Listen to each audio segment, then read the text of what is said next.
አሰላሙ አለይኩም ወራህመቱላሂ ወበረካቱ። ዲና የተከበራችሁ የቻናል ተከታታዮች እንዴት ናችሁ? ከነጋ ሰላም ነው አልሐምዱሊላህ ረብል ዓለሚን። ዛሬ ደግሞ ይዤላችሁ የመጣሁት ጠፍተን ለምንሰራ ሰዎች እነዚህን ነገሮች ባናደርጋቸው ለራሳችን ተጠቃሚ የምንሆንባቸውን ነገሮች ነው የምንነጋገረው ማለት ነው ዛሬ። በመጀመሪያ ደረጃ እየሰራንበት ካለንበት ቤት ደሞዛችንን አለማደራረብ ማለት አንድ ወር፣ ሁለት ወር፣ ሶስት ወር ያኔ እንሰጥሻለን ነገ እንሰጥሻለን እየተባለ ገንዘባችን መደራረብ የለበትም ማለት ነው። በየወሩ መቀበል አለብን።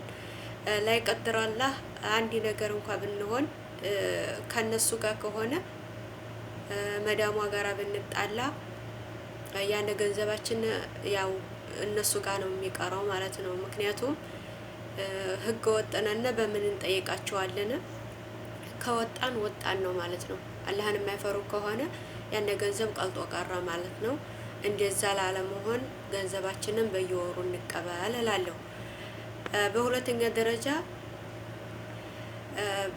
ገና መጀመሪያ ስንገባ ባላልሽ የለሽም ብለን ስንጠይቅ ይኑረንም አይኑረንም አለኝ ማለቱ የተመረጠ ነው።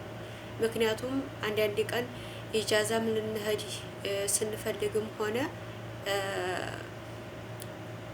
የሆነ ነገር አጋጣሚ ያጋጥሞን እንኳን ልንወርድ ነው ስንላቸው ሌላ ንዝንዝና ንትርክ እንዲያመጡብን ወይም በባሎቻቸው እንዲያይቀኑብን አለን ብንላቸው የነሱም እረፍት ይሆናቸዋል ማለት ነው።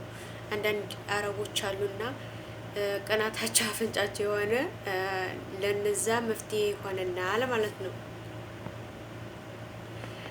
በሶስተኛ ደረጃ ጥሩ ሰዎች ካልሆኑ የምንኖርበትን የተከራየነውን ቤት አለማሳየት። እነሱ አዩት ማለት እነሱ ጋራ ስንጣላ ያንን ቤት ጠቆሙ ሊያስይዙን ስለሚችሉ ቤታችንን አለማሳየት ማለት ነው። በአራተኛ ደረጃ ልትወጡ ወይም ቤት ልትቀይሩ ስትፈልጉ እነሱን ልንወጣ ነው ሰራተኛ አምጪ ወይም ልንወጣ ነው ቤት ልንቀይር ነው ሌላ ስራ ልንሄድ ነው ብላችሁ አለመናገር ልወጡ ስትሉ ማለት ነው። ምክንያቱም ከዛ ቤት ስትወጡ የሹፌሩን መኪና ታርጋ ቁጥር ይይዙና ሊያስይዟችሁ ይችላሉ ማለት ነው። ተከትለው ሄደው እንደዚህ ከማድረግ እንቆጠብ።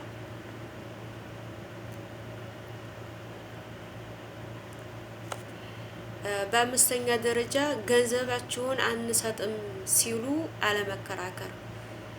ያኔ ትንሽ ከሆነ አለመከራከር ጥሎ መውጣቱ የተመረጠ ነው።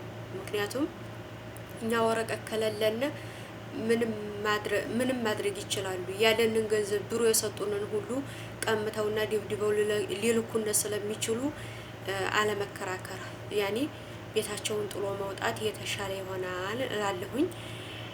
ስላዳመጣችሁኝ አመሰግናለሁ። ሸር፣ ሰብስክራይብ፣ ኮሜንት እያደረጋችሁ አበረታቱኝ። የኔ ወዶች ጓደኞቼ ደግሞ በጣም አመሰግናለሁ። ከበሩልኝ። ሰብስክራይብ ትንሽ ጨመር እያደረገ ነው፣ ደስ ብሎኛል። አላህ በያላችሁበት ይጠብቃችሁ ይጠብቀን። ሰላማችሁ ብዝት ይበልልኝ። አሰላሙ አለይኩም ወራህመቱላሂ ወበረካቱ።